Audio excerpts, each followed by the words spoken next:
കണ്ണൂരിൽ കാർ ഓടിച്ച ആൾക്ക് യൂണിഫോം ധരിക്കാത്തതിന് പിഴ. മേലെചൊവ്വ സ്വദേശി KV സജിത്തിനാണ് തലശ്ശേരി ട്രാഫിക് പോലീസ് പിഴ ചുമത്തിയത്. പോലീസിന്റെ തെറ്റായ നടപടിക്കെതിരെ സജിത്ത് സിറ്റി പോലീസ് കമ്മീഷണർക്ക് പരാതി നൽകി.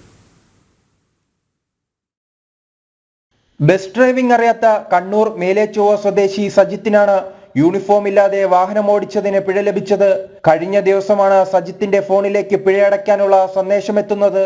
ബസ്സിൽ യൂണിഫോം ധരിക്കാതെ വാഹനമോടിച്ചതിനാണ് പിഴ. തലശ്ശേരി ട്രാഫിക് പോലീസാണ് പിഴ ചുമത്തിയത്.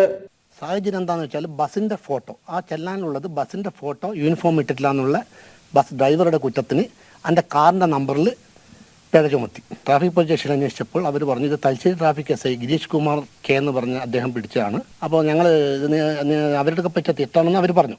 അങ്ങനെ അവരെൻ്റെ അടുക്കുന്ന കോപ്പിയെല്ലാം വാങ്ങിച്ചു. അവരെ വിളിച്ചു പറഞ്ഞു, രാജീവ് എന്ന് പറഞ്ഞ SI അവിടുത്തെ ഗിരീഷ് കുമാർ K കിട്ടിയിട്ടില്ല. അപ്പോൾ അദ്ദേഹം പറഞ്ഞ് ഞങ്ങൾ നോക്കാം, ശരിയാക്കാമെന്നാണ്. ആരും വിഷമിക്കാൻ ബുദ്ധിമുട്ടിക്കാൻ വേണ്ടി ചെയ്തത്. പക്ഷേ വേറെ ആൾക്ക് ഇങ്ങനത്തെ അനുഭവം ഉണ്ടായിരുന്നുള്ള എൻ്റെ മനസ്സിൽ ചിന്തയുള്ളത് കൊണ്ട് നേരെ പോലീസ് കമ്മീഷണർക്ക് പരാതി കൊടുത്തു. പോലീസിന്റെ തെറ്റായ നടപടിക്കെതിരെ സജിത്ത് കണ്ണൂർ സിറ്റി പോലീസ് കമ്മീഷണർക്ക് പരാതി നൽകി. ഭാവിയിൽ ആർക്കും ഇത്തരത്തിലുള്ള സാഹചര്യം ഉണ്ടാകാതിരിക്കാനാണ് പരാതി നൽകിയതെന്നും സജിത്ത് പറഞ്ഞു. ജനം, കണ്ണൂർ.